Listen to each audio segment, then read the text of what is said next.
When it rains, it's easy to feel gloomy.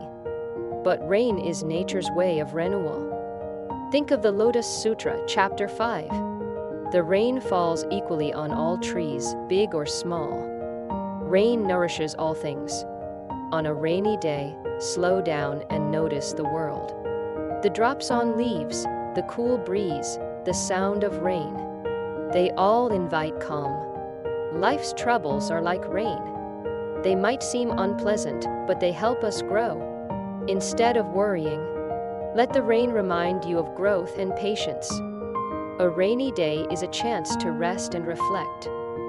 Sip something warm, read, or simply watch the raindrops dance. You'll see that even the rain brings beauty and peace.